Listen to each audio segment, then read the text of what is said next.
오늘은 사도행전 2장 37절로 42절 말씀, 말씀의 열매라는 말씀으로 함께 은혜를 나누겠습니다. 사도행전 2장은 좀 베드로가 성령 강림이 임하신 다음에 계속 그 성령 강림은 하나님의 약속의 성취이고 성령 강림은 예수 그리스도의 십자와 부활과 연결되어 있는 사건이다라고 그러면서 말씀을 전했습니다.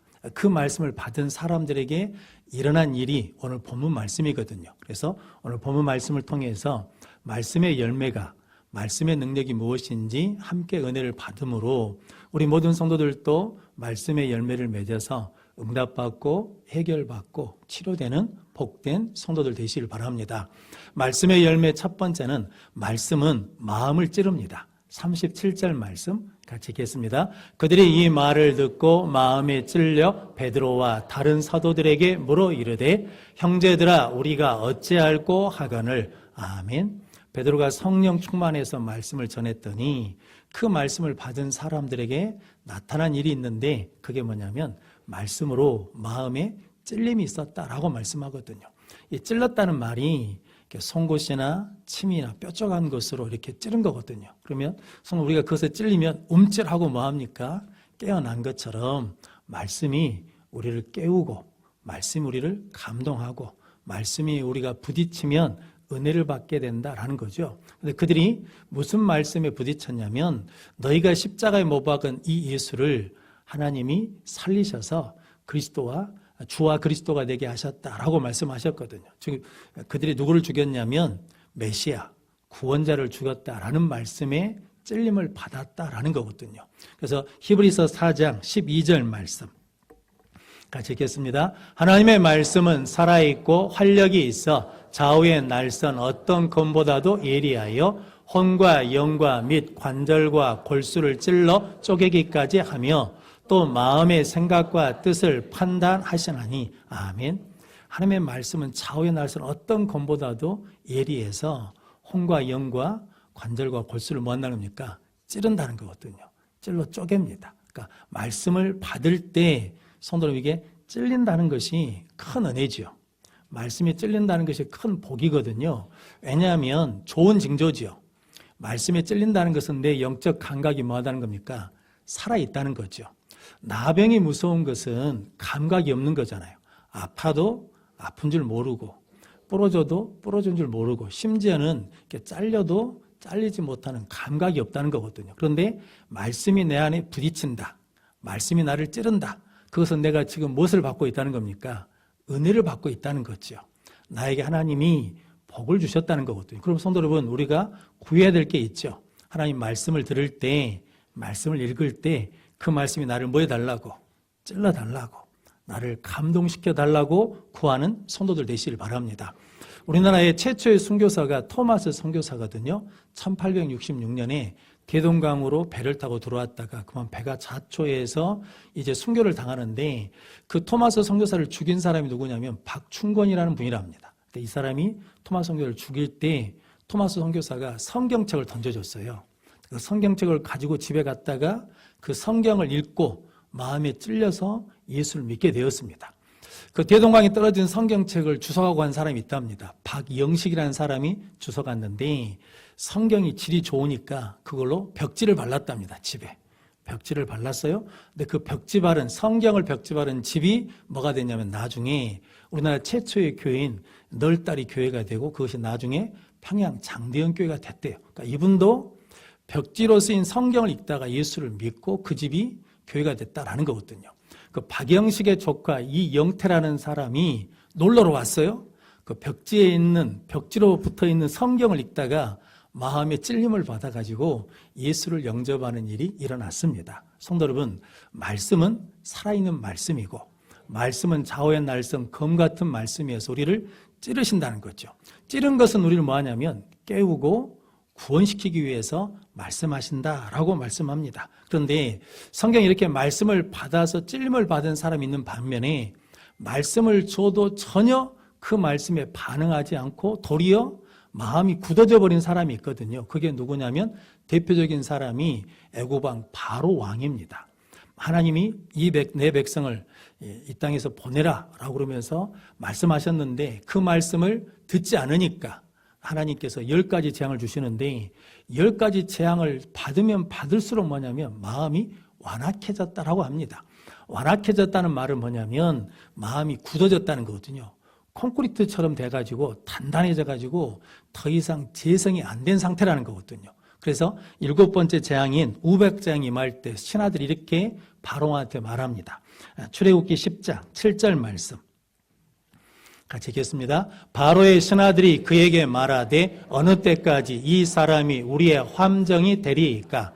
그 사람들을 보내어 그들의 하나님 여호와를 섬기게 하소서. 왕은 아직도 애굽이 망한 줄을 알지 못하시나이까 하고. 아멘. 다른 사람은 다 알아요. 그런데 누구만 모르는 거예요? 본인만 모르는 거예요. 지금 애굽이 망해가고 있는데 마음이 완악하니까 말씀에 부딪힘이 없어요. 말씀에 감동이 없어. 말씀에 찔림이 없으니까 망해가는데 죽어가는데 알지 못하더라라는 거죠. 그럼 성도 여러분, 말씀을 받을 때 마음이 찔린다. 말씀에 감동이 된다. 부딪힌다. 이게 우리가 은혜이고 구해야 될 기도인 줄로 믿습니다. 말씀을 듣고 받을 때 우리 심령이 찔림받아 하나님께서 주신 은혜 가운데 승리하는 성도들 되시길 바랍니다. 성도 여러분, 그래서 디모데후서 3장 16절 17절 말씀 같이 읽겠습니다. 모든 성경은 하나님의 감동으로 된 것으로 교훈과 책망과 바르게 함과 의로 교육하기에 유익하니 이는 하나님의 사람으로 온전하게 하며 모든 선한 일을 행할 능력을 갖추게 하려 함이라. 아멘.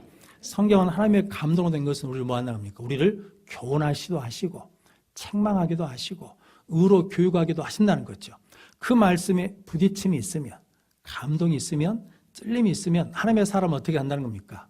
온전하게 하고 선한 일을 행할 능력을 갖추게 하신다라는 거죠. 그래서 하나님의 말씀으로 우리를 찌르신 것은, 감동을 주신 것은 온전한 사람이 되라고, 선한 일을 행할 수 있는 능력의 사람이 되라고 말씀해 주신 줄로 믿습니다.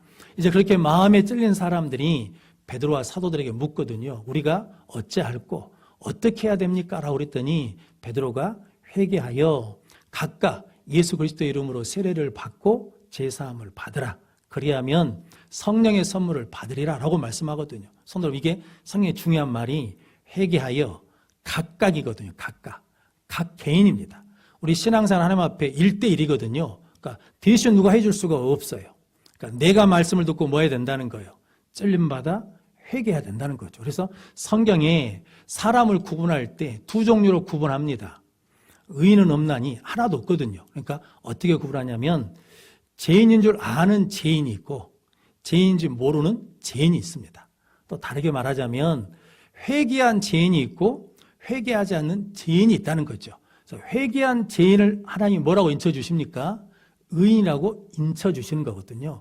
인정해 주시죠. 그럼 성도 여러분, 저 여러분들은 죄인인데 예수님 우리 죄를 위해 죽으시고 부활하셔서 우리 죄를 사해 주신 줄로 믿습니다. 그래서 우리는 그 예수님을 믿음으로 이제 뭐가 됐다는 겁니까? 이제 의인이 된 거죠. 의인이 됐다는 것은 의로운 사람이라는 게 아니라 이제 우리는 아는 거죠. 내가 죄인인 걸 알고 회개해야 될 걸 알기 때문에 하나님 앞에 늘 의인으로 사는 복된 성도들 되시길 바랍니다. 근데 성경에 회개한 사람이 있고 회개하지 않는 사람이 있습니다. 대표적인 사람이 사울 왕이죠. 하나님 말씀에 불순종했을 때 사무엘 선지자가 와서 왜 불순종합니까? 그랬더니 그때 뭐 하면 됩니까? 제가 잘못했습니다. 제가 회개합니다. 그러면 되는데 뭐라냐면 어쩔 수 없이 그랬습니다. 급해서 그랬습니다. 부득이해서 그랬습니다. 그러니까 회개보다는 뭐가 많냐면 핑계와 변명이 많은 사람이었다는 거죠. 그래서 결국은 사울 왕은 어디를 가게 됩니까? 멸망의 길을 갑니다. 다윗 왕은 밧세바와 간음을 했거든요. 그런데 그때는 죄인 줄 몰랐습니다. 왕이 이 정도는 해도 되지 그런 마음이었거든요. 근데 사무엘 선지자, 나단 선지자가 와가지고 죄라고 책망했거든요. 그때 다윗이 내가 하나님 앞에 죄를 지었습니다 그러면서 회개를 하거든요. 그러면서 시편 51편 17절 말씀 같이 읽겠습니다. 하나님께서 구하시는 제사는 상한 심령이라 하나님이여 상하고 통회하는 마음을 주께서 멸시하지 아니하시리이다. 아멘. 하나님이 구하는 제사가 있어요. 어떤 걸 하면 상한 심령, 상한 마음, 즉 말씀에 찔림받는 것, 말씀에 부딪히고 감동받는 예배를 원하신다는 거죠. 그래서 상하고 통해하는 마음을 뭐 하지 않는다는 겁니까? 멸시하지 않으셔요. 하나님은 상하고 통해하는 마음을 기쁘게 받으신다는 거죠. 그래서 여러분들이 말씀에 마음의 찔림을 받아 회개함으로 하나님 앞에 온전한 자로 서는 능력의 성도들이 되시길 바랍니다. 신약 성경에는 가룟 유다는 자신이 잘못한 걸 압니까? 모릅니까? 압니다. 알아요. 그런데 뭐 하지 않습니까? 회개를 안 합니다. 후회하고 돈을 돌려주잖아요. 그런데 자기 스스로 제 문제가 해결 안 되니까 결국은 뭐 해버립니까? 죽어버립니다. 그런데 베드로는 예수님을 3번 부인했거든요. 그런데 말씀이 생각나가지고 통곡하거든요. 회개를 합니다. 그래서 다시 회복되고 세움받는 부활의 증인으로 살아가게 됩니다. 그럼 성도 여러분, 우리도 하나님의 말씀이 우리 마음에 찔리는 것이 뭐라는 겁니까? 은혜고 복이다. 그래서 말씀의 찔림을 받아 우리의 마음이 기경되어 말씀의 열매를 맺어가는 성도들 되시기를 바랍니다. 그래서 예수님이 씨 뿌린 비유를 말씀해 주셨잖아요. 길가에 떨어진 씨가 있어요. 그런데 땅이 단단하니까 마귀 와서 빼앗아 가버린 거죠. 그리고 돌밭에 떨어졌다는 것은 뿌리가 없어서 힘들고 어려운 일이 있을 때 말라버린다는 거죠. 가시덤불에 뿌려졌다는 것은 재리의 세상의 염려와 재리의 유혹으로 말씀의 기운이 막혀서 열매를 맺지 못한다는 거죠. 그런데 좋은 땅에 떨어진 것은 말씀을 듣고 깨달아 30배, 60배, 100배로 결실한다라고 말씀합니다. 성도 여러분, 하나님 우리에게 말씀하신 것은 우리 마음을 뭐 하려고? 기경하려고. 그래서 뭐 하신 거예요? 찌르기도 하시고 부딪히기도 하시고 감동을 주시죠. 그 말씀의 응답에서 우리 모든 성도들이 좋은 마음의 밭이 되어서 30배, 60배, 100배로 말씀의 결실을 맺어가는 복된 성도들 되시기를 바랍니다. 말씀의 열매 두 번째는 말씀은 구원합니다. 41절, 42절 말씀 같이 읽겠습니다. 그 말씀을 받은 사람들은 세례를 받으며 이날의 신도의 수가 3,000이나 더하더라.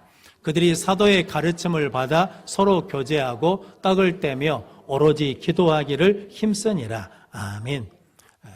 마음의 찔림을 받은 사람들이 우리가 어떻게 해야 됩니까? 라고 할 때 회개하고 각각 예수 그리스도 이름으로 세례를 받고 제사함을 받으라. 그러면 성령의 선물로 주리라. 그런데 이 약속은 너희와 너희 자녀와 먼 데서 온 사람, 하나님의 부르심을 받은 모든 자에게 하신 것이라는 거죠.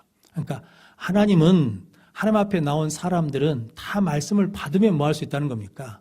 구원받을 수 있다는 거죠. 그래서 이 패역한 세대에서 구원을 받으라 라고 말씀을 전했더니 그 사람들이 무엇을 받았다는 겁니까?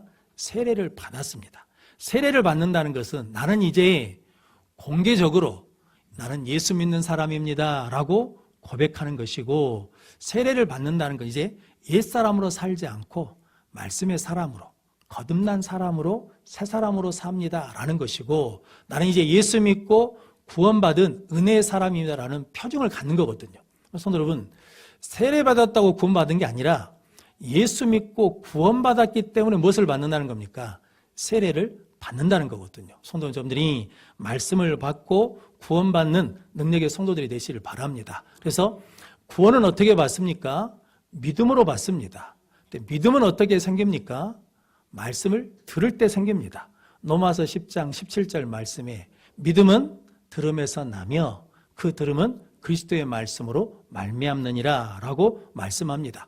하나님의 말씀을 받을 때 뭐가 생기고 믿음이 생기고 그 믿음으로 구원받는다라고 말씀합니다. 그래서 시편 119편 50절 92절 말씀 같이 읽겠습니다. 이 말씀은 나의 고난 중에 위로라. 주의 말씀이 나를 살리셨기 때문이니이다. 주의 법이 나의 즐거움이 되지 아니하였다면 내가 내 고난 중에 멸망하였으리이다. 아멘. 하나님의 말씀이 나의 고난 중에 뭐가 됐다는 겁니까? 위로가 됐어요.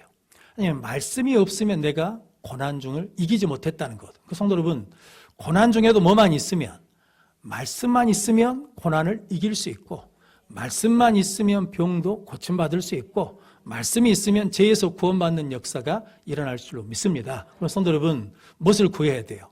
하나님 나에게 말씀해 주십시오. 그 말씀을 가지고 승리하는 능력의 성도들이 되시길 바랍니다. 그래서 성경에 하나님이 항상 뭐 해주시냐면 말씀해 주십니다. 왜 말씀해 주시냐면 구원받으라고, 그 어려움을 피하라고 말씀해 주시거든요. 그래서 창세기 19장에 보면 소돔과 고모라 성이 멸망하거든요. 근데 그 사실을 먼저 아브라함에게 말씀했더니 아브라함이 롯을 위해서 중보기도 하잖아요. 그래서 하나님이 천사를 보내줘가지고 롯에게 이 성에서 빨리 나가라고, 이 성이 멸망한다고 그 얘기를 사이들한테 했더니 사이들이 어떻게 들었습니까? 농담으로 얘기했습니다. 그런 일은 없다는 거거든요. 근데 롯도 어떻게 했습니까? 지체합니다. 나가질 않아요. 롯의 아내는 나가다가 뒤돌아보다 뭐가 되었습니까? 소금 기둥이 되었습니다. 그런데 하나님의 말씀대로 소돔과 고모라 성이 멸망합니까? 안 합니까? 멸망합니다. 그러니까 성도 여러분, 하나님은 멸망시키기 전에 먼저 뭐 해주신다는 거예요? 말씀해 주셔요. 그러니까 그 말씀을 믿고 즉시 순종하면 멸망에서 구원받고 어려움에서 구원받고 병에서 치유되는 은혜가 임할 줄로 믿습니다. 애굽에 10가지 재앙이 있을 때, 말씀드렸던 7번째 재앙이 있을 때 성경에 이런 일이 있습니다. 출애굽기 9장 20절 21절 말씀 같이 읽겠습니다. 바로의 신하 중에 여호와의 말씀을 두려워하는 자들은 그 종들과 가축을 집으로 피하여 들였으나 여호와의 말씀을 마음에 두지 아니하는 사람은 그의 종들과 가축을 들에 그대로 두었더라. 아멘. 우박재앙이 있으니까 들에 있는 짐승 종들 다 집으로 들이라고, 그러면 산다고 말씀을 줬는데 여호와의 말씀을 두려워하는 사람은 그 말씀을 듣고 즉시 뭐 했다는 겁니까? 순종했어요. 그래서 가축과 종들을 잃어버리지 않았어요. 그런데 하나님의 말씀을 뭐하는 사람들, 무시하는 사람들, 마음에 두지 않는 사람들은 그 말씀을 그냥 흘러들었어요. 그런데 그 말씀 그대로 우박장이 왔습니까? 안 왔습니까? 왔어요. 그래서 가축도 잃어버리고 종도 잃어버렸다는 거거든요. 그러니까 하나님 우리에게 위험한 일이 있으면 늘 먼저 뭐 해주신다는 거예요? 말씀해 주셔요. 그 말씀을 들을 수 있는 귀가 있는 성도들 되시길 바라고, 또 그 말씀에 즉각 순종하면 하나님께서 응답해 주실 줄로 믿습니다. 10번째 재앙이 장자, 큰아들을 죽이는 재앙이거든요. 그때 하나님이 구원의 말씀을 주셨거든요. 어린 양을 잡아 우슬초에다 그 피를 적셔가지고 문과 좌우 설주에 바르면 그 피를 보고 하나님의 사자가 뭐 한다는 겁니까? 넘어간다는 거죠. 근데 그 말씀을 믿고 행한 사람은 구원을 받고, 뭔 그런 일이 있어 하고 안 한 사람은 뭐 한다는 겁니까? 큰아들, 장자를 잃어버렸다라는 거거든요. 성도 여러분, 성경은 계속해서 그런 얘기입니다. 민수기 21장에 보면 이스라엘 백성들이 원망하고 불평하니까 하나님이 광야에서 계속 돌게 하시거든요. 그러니까 길 때문에 원망하고 불평하니까 하나님이 불뱀을 보내십니다. 그래서 불뱀에 물린 사람들이 죽거든요. 모세가 기도했더니 불뱀을 만들어서 장대 위에 높이 달아난 거죠. 그래서 놋뱀을 달았습니다. 그랬더니 그 놋뱀을 뭐하는 사람은, 쳐다보는 사람은 낫는다, 쳐다보는 사람은 산다라고 말씀해 주셨거든요. 그런데 성경은 보는 사람마다 다 뭐 했다는 겁니까? 나았다, 살았다. 그런데 그 중에 어떤 사람도 있겠습니까? 안 본 사람도 있겠지요. 내가 지금 죽어가거든요. 죽어가는 사람에게 살 수 있는 말씀을 주셨어요. 그 놋뱀을 뭐 하면 된다는 거예요? 쳐다만 보면 된다는 거예요. 어려워요? 쉬워요? 쉽잖아요. 근데 뭐가 없어요? 믿음이 없어. 그래서 하나님 우리에게 말씀하신 게 그것이 어려운 것이 아니라 실은 우리가 뭐가 없으니까, 믿음이 없으니까 그 말씀대로 행하지 못해요. 그 말씀대로 순종하지 못하는 거거든요. 그럼 성도 여러분, 하나님의 말씀을 듣고 믿는 가운데 주신 말씀에 순종하면 하나님께서 살 길도 열어주시고 위험한 일도 면하게 하시고 구원하시는 역사가 일어날 줄로 믿습니다. 기생 라합은 여리고성이 멸망할 때 정탐꾼 2명을 영접했다 살려줘 보냈더니 정탐꾼들이 그러죠. 이 성이 멸망할 때 우리를 달아내린 그 창문에다 무엇을 내리라는 거예요? 붉은 줄을 달라는 거거든요. 그 붉은 줄이 있으면 너와 내 집이 다 뭘 받을 거랍니까? 구원을 받을 거라는 거죠. 기생 라합이 그대로 했습니까? 안 했습니까? 했습니다. 순종했어요. 그래서 구원받았습니다. 그래서 히브리서 9장 27절로 28절 말씀 같이 읽겠습니다. 한 번 죽는 것은 사람에게 정해진 것이요 그 후에는 심판이 있으리니 이와 같이 그리스도도 많은 사람의 죄를 담당하시려고 단번에 들이신 바 되셨고 구원에 이르게 하기 위하여 죄와 상관없이 자기를 바라는 자들에게 두 번째 나타내시리라. 아멘. 그러니까 사람에게는 한 번 죽는 것은 뭐라는 겁니까? 정해졌어요. 죽음을 패갈 사람이 없어. 근데 죽음은 끝나냐? 끝나지 않고 뭐가 있다는 겁니까?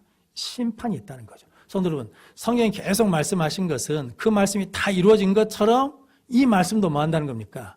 반드시 그렇게 된다는 거죠. 그런데 우리에게 구원의 말씀해 주셨어. 예수님 우리 죄를 뭐 하시고 담당하시고 죽으시고 부활하셔서 이제 두 번째 다시 오실 때 우리를 뭐 해주신다는 겁니까? 구원해 주신다는 거죠. 그래서 여러분 끝까지 예수 믿으면 이 구원의 역사를 이룰 줄로 믿습니다. 끝까지 말씀을 듣고 순종하면 구원의 은혜를 계속해서 누리며 승리하게 될 줄로 믿습니다. 그런 복된 성도들 되시기를 바랍니다. 존 버니얼 목사님이 12년 동안 감옥에 있는데 딸이 시각 장애인이랍니다. 감옥에 있으면서 늘 그 딸이 마음에 걸린 거예요. 그런데 어느 날 간수장이 이 존 버니얼 목사님을 조회해가지고 옥문을 열어주면서 집에 다녀오시라고, 그렇게 딸을 가서 한번 보고 오시라고 그렇게 보내줬답니다. 근데 존 버니얼 목사님이 가다가 돌아왔어요. 아니 목사님 왜 돌아왔습니까? 그랬더니 호의는 고마운데 성령의 인도하심이 아니고 주의 뜻이 아닌 것 같아서 돌아왔습니다 라고 그랬더니 1시간도 못 돼서 왕이 그 감옥에 시찰을 나왔대요. 존 버니얼 목사가 있는가 없는가 보려고. 그래가지고 돌아간 다음에 그 간수장이 그랬대요. 목사님이 순종해가지고 나도 살고 목사님도 살았습니다. 이제 아무 때나 성령 인도하실 때 가십시오 라고 그랬다는 거거든요. 그래서 그런 우리 복음성가가 있잖아요.